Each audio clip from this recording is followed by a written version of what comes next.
Tea கடை பண்ணை வச்சு சட்டுன்னு செய்கிற மாதிரி ஒரு ஸ்வீட் ரெசிபி பார்க்கலாமா? இந்த ரெசிபி பார்த்திங்கன்னா ரொம்பவே சிம்பிளாக இருக்கும். அதே நேரத்தில் டேஸ்ட்டும் ரொம்ப அருமையாக இருக்கும். எப்படி செய்யலான்னு பார்ப்போமா? அதுக்கு நான் 3 டீ கடை பன் எடுத்திருக்கேன். நான் வந்து மினி பன் எடுத்திருக்கேன். நீங்கள் பெரிய சைஸ் பன்னு கிடச்சா கூட எடுத்துக்கோங்க. இந்த மாதிரி நான் ஒரு மினி சைஸில் ஒரு 3 பன் எடுத்திருக்கேன்.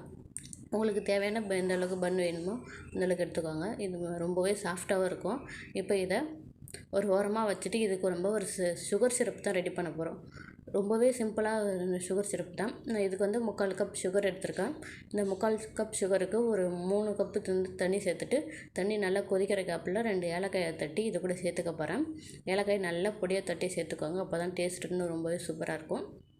இப்போ தட்டின ஏலக்காவை இது கூட சேர்த்துட்டு தண்ணி கொதிச்சுட்டு இந்த கேப்பில் கொஞ்சமாக நம்ம எடுத்து வச்சுருக்க சுகரை சேர்த்து இல்லை நல்லா சுகரை கரைச்சி எடுத்துப்போம். இந்த சுகர் சிரப்புக்கு பார்த்திங்கன்னா பாகுபாதம் எதுவும் தேவையில்லை. சுகர் நல்லா மெல்ட் ஆகி கொஞ்சம் பிசுபிசுப்பு தன்மை வந்தால் போதும். இந்த கம்பி பதம் அந்த மாதிரி எதுவும் வரணும்னு அவசியம் இல்லை. சுகர் நல்லா கரைஞ்சதுக்கப்புறமா இதில் கலருக்காக கொஞ்சமாக கேசரி பவுடர் சேர்த்துருக்கேன். கேசரி பவுடர் சேர்த்ததுக்கப்புறமா நல்லா கலந்து விட்டுட்டு நம்ம தட்டி வச்சுருக்க ஏலக்காயும் இது கூட சேர்த்துட்டு ஒரு 5 நிமிஷம் போல் நல்லா கொதிச்சுப்போம். கொதிக்க வச்சதுக்கப்புறம் பார்த்திங்கன்னா கொஞ்சம் கொஞ்சமாக அந்த பிசுபிசுப்பு தன்மை வர ஆரம்பிக்கும். அந்த கேப்பில் ஒரு பேனில் நெய் விட்டு நெய் நல்லா சூடானதுக்கப்புறமா நம்ம எடுத்து வச்சுருக்கிற பன்னை சும்மா ஒரு நிமிஷம் போல் நல்லா எல்லா பக்கமும் பரட்டி விட்டுனா போதும். ரொம்ப ஃப்ரை பண்ண வேணாம், பன்னு ஹார்ட் ஆகிடும். அப்புறம் டேஸ்ட்டு நல்லா வராது.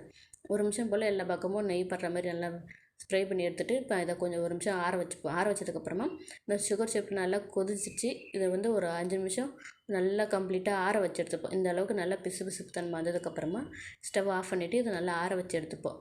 நல்லா ஆற வச்சதுக்கப்புறம் பன்னு சேர்த்திங்கன்னா பன்னு நல்லா சாஃப்டாக இருக்கும். சூடாக இருக்கும்போது இந்த பன்னை சேர்த்துட்டிங்கன்னா சீக்கிரம் குழஞ்சி வந்துடும். அப்புறம் ரெசிபி கொஞ்சம் நல்லா வராது. இப்போ நல்லா இந்த சிரப் ஆறுனதுக்கப்புறமா நம்ம எடுத்து வச்சுருக்க பன்னை இதில் போட்டு ஒரு 2 நிமிஷம் போல் நல்லா எல்லா பக்கமும் இந்த சிரப்பு பன்னில் இறங்குற மாதிரி நல்லா பரட்டி விட்டுப்போம்.